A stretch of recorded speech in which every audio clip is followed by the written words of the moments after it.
بسم الله الرحمن الرحيم. சரியான சாகியங்களே, சென்ற வாரத்தில் நாம் ஜகாத்தின் மூலம் ஏற்படுகிற மாற்றம் என்ன என்பதை நாம் பார்த்தோம்.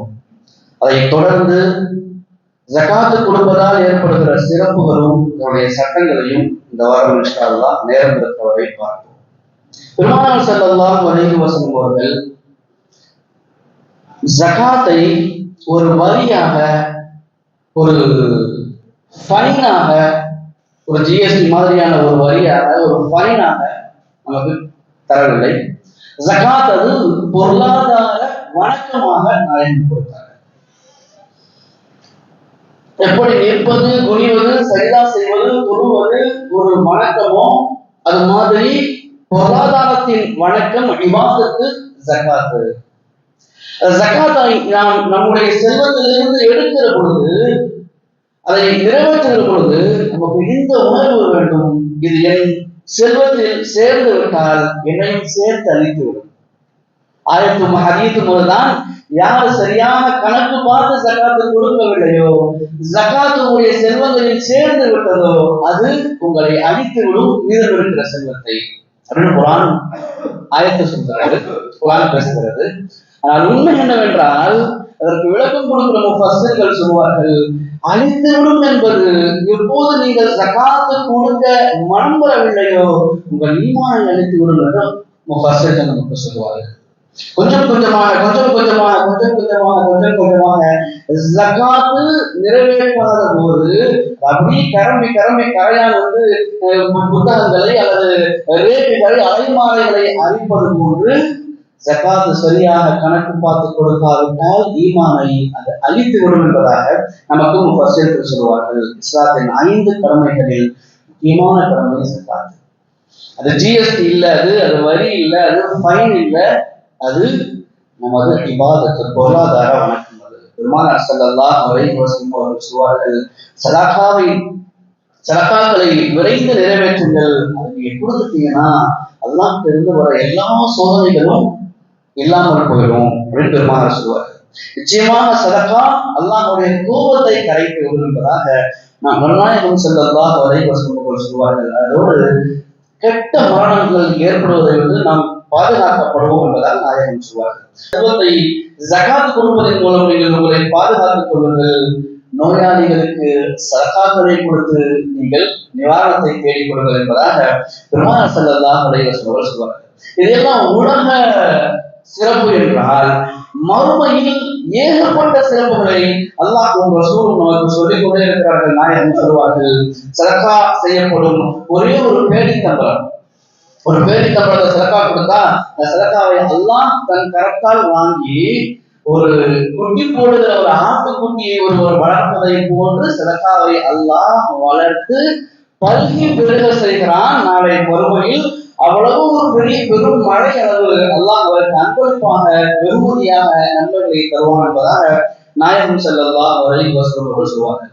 யார சரியான கணக்கு பார்த்து இறைவனும் இறை ரசூலும் இறை தூதுவரும் சொன்ன வழியில் ஜகாத்து கொடுக்கிறார்களோ, ஜகாத்துன்னு சொன்ன உடனே நான் சொல்றது 100 ரூபா, 500 ரூபா, 1000 ரூபா ஜகாத்து இல்ல.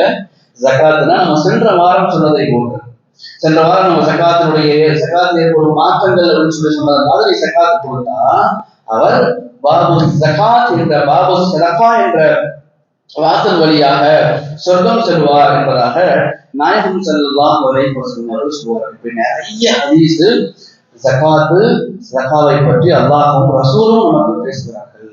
அல்லாஹ் சதகாவை பற்றி ஜகாத்தை பற்றி சொல்லும் போது அல்லாஹ் சொல்கிறான், அந்த மக்கள்கிட்ட இருந்து ஜகாத்தை நீங்கள் எடுங்கள், அவரை பொறுப்பெடுத்து ஜகாத்தை எடுங்க. ஏன்? அவர்களை சுத்தப்படுத்துவதற்காக, அவர்களை தூய்மைப்படுத்துவதற்காக, பொருளாதாரத்தை சுத்தப்படுத்துவதற்காக, பொருளாதாரத்தை தூய்மைப்படுத்துவதற்காக நீங்க ஜகாத்தை எடுத்துருங்க அப்படின்னு சொல்லி அல்லாஹ் கலாமிலே சொல்றான். அடுத்து யார் ஜகாத்து கொடுக்கவில்லையோ அவர்களை பற்றி இறைவன் பேசுகிறான். ஜகாத்தை சரியாக கொடுக்காவிட்டால் வல்லதீன யக்னிஸூன الذهب والفضة அல்லாஹ் பாதுகாப்பானாக வல்லதீன யக்னிஸூன الذهب والفضة ولا ينفقونها في سبيل الله فبشرهم بعذاب أليم. ஜகாத்தை கொடுக்காமல் சேமித்து வைத்துக் கொண்டார்களே, தங்கத்தையும் வெள்ளியையும் சேமித்து வைத்துக் கொண்டார்களே, நபியே சொல்லுங்க, அவர்களுக்கு மிகப்பெரிய வேதனை இருக்கிறது. يوم يحمى عليها في نار جهنم فتكوى بها جباههم وجنوبهم وظهورهم. குர்ஆனை எடுத்து நாம் வாசிக்க துவங்கிவிட்டால் அதனுடைய கடமைகளை, குர்ஆன் சொல்கிற கடமைகளை நாம் சரியாக நிறைவேற்ற ஆசைப்படுவோம். சென்ற வாரத்தில் சொன்னது போன்று 27 இடங்களில் தொழுவதை போன்றே ஜகாத்தையும் அல்லாஹ் சேர்த்தே பேசுகிறான். யார் ஜகாத்தை சரியாக கொடுக்கவில்லையோ அந்த நாளில் அவர்கள் நரகில் தள்ளப்படுவார்கள். அதோடு அல்லாஹ் நிப்பாட்டல, நீ சேமித்து வைத்த தங்கத்தை, நீ சேமித்து வைத்த காசை, நீ சேமித்து வைத்த வெள்ளியை உருக்கி உன் தலையில், உன் முதுகில், உன் விழா எலும்புகளில் நரகத்தின் நெருப்பை வைத்து சூடு போடப்படும் என்பதாக அல்லாஹ் கலாம் ஷரீஃபிலே சொல்லி காட்டுகிறான். எனவே பெருமக்களே, ஜகாத்து சரியான முறையில் நிறைவேற்ற வேண்டும். வல்லோன் அல்லாஹ் நமக்கு தௌஃபீக் செய்வானாக. முதல்ல ஜகாத்னு சொன்ன உடனே நம்ம மண்டையில வர்றது, நம்ம மூளையில வர்றது, அது செல்வந்தர்களுக்கான கடமை, அதுக்கும் எனக்கும் சம்பந்தம் இல்லை. எப்படி ஹஜ்ஜு நம்ம ஆசைப்படுவதில்லையோ, ஜகாத்தும் ஆசைப்படுவதில்லை. மனசை தொட்டு சொல்லுங்கள், நாம் இந்த வருடம் எனக்கு ஜகாத்து இருக்கா இல்லையான்னு கணக்கு பார்த்தது யாரு? அதை கணக்கு பார்க்க வேண்டும். எனக்கு ஜகாத் கடமை ஆயிடுச்சான்னு நம்ம கணக்கே பார்க்கலன்னா அப்புறம் எங்க ஆசைப்படுறோம் அர்த்தம்? எனக்கு ஜகாத்து கடமை ஆகலன்னு நம்ம நினைச்சிட்டு இருந்தா நம்ம எப்படி ஜகாத்து கொடுப்போம்? பெருமக்களே, ஹஜ்ஜும் அது வசதியானவர்களுக்கான அமல் அல்ல. ஹஜ்ஜும் ஒரு ஆசைப்பட்டால் மட்டுமே நடைபெறுகிற அமல். எத்தனையோ ஊதுபத்தி வியாபாரி, எத்தனையோ அத்தர் வியாபாரி, எத்தனையோ பள்ளிய இமாம்கள், எத்தனையோ மாத்தியர்கள் ஹஜ்ஜு போயிருக்காங்களா இல்லையா? என் நாட்டை, இந்த இந்திய திருநாட்டை 800 வருடம் ஆட்சி செய்த முகலாய மன்னர்கள் ஹஜ்ஜு செய்யவில்லை. இங்கு அமல்களை பொறுத்தவரை, கடமைகளை பொறுத்தவரை அது ஆசைப்பட்டால் மட்டுமே நடைபெறும். நான் இந்த ஆண்டு குர்பானி கொடுக்க வேண்டும் என்ற எண்ணம் வேண்டும். நான் இந்த ஆண்டு ஜகாத் கொடுக்க வேண்டும் என்ற எண்ணம் வேண்டும். நான் இந்த வருஷம் ஹஜ்ஜி செய்யணும்னு நினைத்தால் அல்லாஹ் அழைத்து செல்வான். என் அறிவை வைத்தல்ல, என் செல்வத்தை வைத்தல்ல, என் சிந்தனை வைத்தல்ல, என் திறமையை வைத்தல்ல, ரப்பின் காபாவை பார்க்க ரப்பு தான் நம்மை அழைக்க வேண்டும். நான் இத்தனை வருஷம் சொல்லுகிறேன், நான் இத்தனை வருஷம் நோன்பு வைக்கிறேன், நான் பெரிய பள்ளியுடைய பெரிய இமாமும் இல்லை. ஹஜ்ஜி அது ஆசைப்பட்டு செய்கிற அமல். அல்லாஹுடைய நாட்டம் இல்லாமல், அல்லாஹ் அழைக்காமல் நம்மால் செல்ல முடியாது. அதே நேரத்தில் ஆசை வேண்டும். திரு காபாவை கண் கொண்டு திரும்ப திரும்ப பார்க்க வேண்டும், திரும்ப திரும்ப பார்க்க வேண்டும், திரும்ப திரும்ப பார்க்க வேண்டும், ஹஜ்ஜில் பார்க்க வேண்டும். என் ரப்பை, என் ரப்புடைய ஆலயத்தை, காபாவை, அரபாவை, முஸ்தலிஃபாவை, விழாவை என் கண் கொண்டு அந்த நேரத்தில், ஹஜ்ஜுடைய நேரத்தில், ஹஜ்ஜுடைய காலத்தில் இஹ்ராம் கட்டி பார்க்க வேண்டும் என்ற ஆசை இருந்தால், எப்படி அல்லாஹ் ஹஜ்ஜுக்கு ஊதுபத்தி வியாபாரிகளை அழைத்து செல்கிறானோ, முஅத்தின்களை, இமாம்களை அழைத்து செல்கிறானோ, அது மாதிரி ஜகாத்து கொடுக்க வேண்டும் என்ற எண்ணமும் வேண்டும். எனக்கு ஜகாத்து கடமையாகிடுச்சா இல்லையா என்ற கணக்கு நம்மிடத்தில் இருக்க வேண்டும். நாயகம் ஸல்லல்லாஹு அலைஹி வஸல்லம் அவர்கள் சொன்னார்கள், யார் ஜகாத்து கொடுக்கவில்லையோ அவருக்கு ஒரு பாம்பை அல்லாஹ் நரகில் அவர் மீது சாட்டுவான். அந்த பாம்பு அவரை தீண்டிக் கொண்டே இருக்கும். ஒரு முறை தீண்டினால் உடலில் இருக்கிற எல்லா முடிகளும் கொட்டிவிடும். அவ்வளவு விஷம் தோய்ந்த பாம்பு அது என்பதாக நாயகம் சொன்னார்கள்.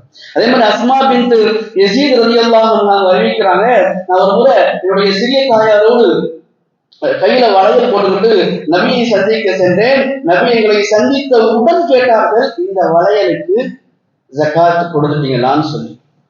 அஸ்மா பின்த் யஸீத் சொல்றாங்க, நான் கொடுக்கல நாயகமேன்னு சொன்னேன். ஜகாத்தை உடனே நிறைவேற்றி நரகை விட்டு உங்களை பாதுகாத்துக் கொள்ளுங்கள் என்று சொல்லி பெருமானார் ஸல்லல்லாஹு அலைஹி வஸல்லம் அவர்கள் சொன்னதாக அஸ்மா பின்த் யஸீத் ரலியல்லாஹு அன்ஹா அவர்கள் சொல்றார்கள். எனவே ஜகாத்து முதல்ல எனக்கு கடமையாயிடுச்சான்னு சொல்லி நம்ம பார்க்கணும். ஜகாத்து நம்மை சுத்தப்படுத்தக்கூடியது. நம்மை தூய்மைப்படுத்தக்கூடியது, நமது ஆன்மாவை, நமது ஈமானை வலிமைப்படுத்தக்கூடியது, நமது அமல்களை சரி செய்யக்கூடியது. எல்லாவற்றுக்கும் மேலாக உலகில் பாதுகாப்பான வாழ்க்கையை தருவது ஜகாத். ஒவ்வொரு இபாதத்திற்கு பிறகும் பின்னாலும் அல்லாஹ் ஒரு உன்னத செயலை அல்லாஹ் வைத்திருப்பான். நோன்புக்கு பிறகு அல்லாஹ் வைத்திருப்பது தக்வா. எனவேதான் வயசு வந்த வாலிப பிள்ளைகள் மகர் கொடுத்து நிக்கா முடிக்க வசதி வந்துச்சுன்னா, நீ மகர் கொடுத்து நிக்கா முடிச்சிரு. இல்லையா, மகர் கொடுக்குற அளவுக்கு வசதி இல்லையா, நீ உடனே என்ன செஞ்சிரு, நோன்பு வச்சுது. அந்த நோன்பு பாவங்களை விட்டு உன்னை பாதுகாக்கும் என்பதாக நாயகம் சொன்னார்கள். ஒவ்வொரு அமலுக்கு பிறகும் ஒரு சிறப்பான விஷயம் இருப்பதை போன்று, செயல் இருப்பதை போன்று, ஜகாத்துக்கு பின்னால் இருப்பது நம்மை அல்லாஹ் தூய்மைப்படுத்துகிறான், நம்மை அல்லாஹ் சுத்தப்படுத்துகிறான். அத்தோடு நமக்கு இந்த உலகில் பாதுகாப்பு கொடுக்கிறான் எல்லா சோதனைகளை விட்டு. அல்லாஹ் தௌஃபீக் செய்வானாக. அல்லாஹ் ஜகாத்தை சரியாக கணக்கு பார்த்து கொடுக்க தௌஃபீக் செய்வானாக. இந்த பாவங்களை அல்லாஹ் மன்னித்து அருள்வானாக. ஜகாத்தை எனக்கு கடமையாகி விட்டதா இல்லையா என்று பார்க்கிற பாக்கியத்தையும் ஒவ்வொரு ஆண்டும் ஜகாத்தை கொடுக்கிற மனிதர்களாகவும் அல்லாஹ் நம்மை ஆக்குவானாக. அல்ஹம்துலில்லாஹி ரப்பில் ஆலமீன். அஸ்ஸலாமு அலைக்கும் வரஹ்மத்துல்லாஹி தஆலா வபரகாத்துஹு.